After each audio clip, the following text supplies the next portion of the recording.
Évangile selon Matthieu, chapitre 7.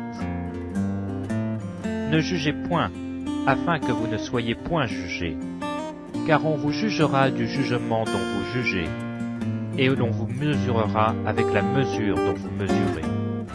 Pourquoi vois-tu la paille qui est dans l'œil de ton frère, n'aperçois-tu pas la poutre qui est dans ton œil?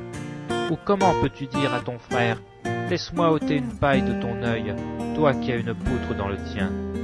Hypocrite, ôte premièrement la poutre de ton œil, et alors tu verras comment ôter la paille de l'œil de ton frère. Ne donnez pas les choses saintes aux chiens, et ne jetez pas vos perles devant les pourceaux, de peur qu'ils ne les foulent aux pieds, ne se retournent et ne vous déchirent. Demandez, et l'on vous donnera. Cherchez, et vous trouverez.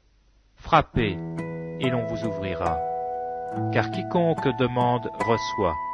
Celui qui cherche trouve, et l'on ouvre à celui qui frappe. Lequel de vous donnera une pierre à son fils s'il lui demande du pain? Ou s'il demande un poisson, lui donnera-t-il un serpent?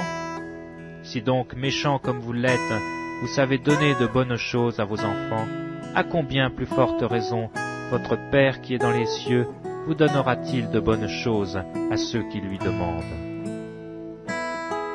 Tout ce que vous voulez que les hommes fassent pour vous, faites-le de même pour eux, car c'est la loi et les prophètes. Entrez par la porte étroite, car large est la porte, spacieux est le chemin qui mène à la perdition, et il y en a beaucoup qui entrent par là. Mais étroite est la porte, resserrez le chemin qui mène à la vie, et il y en a peu qui les trouvent. Gardez-vous des faux docteurs, ils viennent à vous en vêtements de brebis, mais au-dedans ce sont des loups ravisseurs. Vous les reconnaîtrez à leurs fruits. Cueille-t-on des raisins sur des épines, ou des figues sur des chardons? Tout bon arbre porte de bons fruits, mais le mauvais arbre porte de mauvais fruits. Un bon arbre ne peut porter de mauvais fruits, ni un mauvais arbre porter de bons fruits. Tout arbre qui ne porte pas de bons fruits est coupé et jeté au feu. C'est donc à leurs fruits que vous les reconnaîtrez.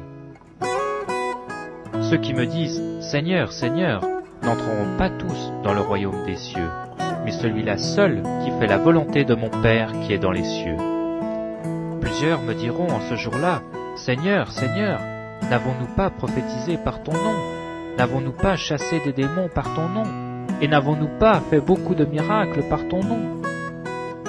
Alors je leur dirai ouvertement, « Je ne vous ai jamais connus, retirez-vous de moi, vous qui commettez l'iniquité. » C'est pourquoi quiconque entend ces paroles que je dis et les met en pratique sera semblable à un homme prudent qui a bâti sa maison sur le roc.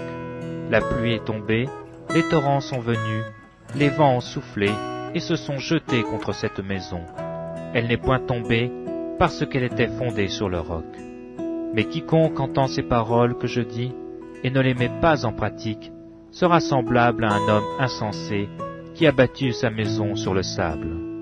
La pluie est tombée, les torrents sont venus, les vents ont soufflé et ont battu cette maison. Elle est tombée et sa ruine a été grande. Après que Jésus eut achevé ses discours, la foule fut frappée de sa doctrine, car il enseignait comme ayant autorité, et non pas comme leurs scribes.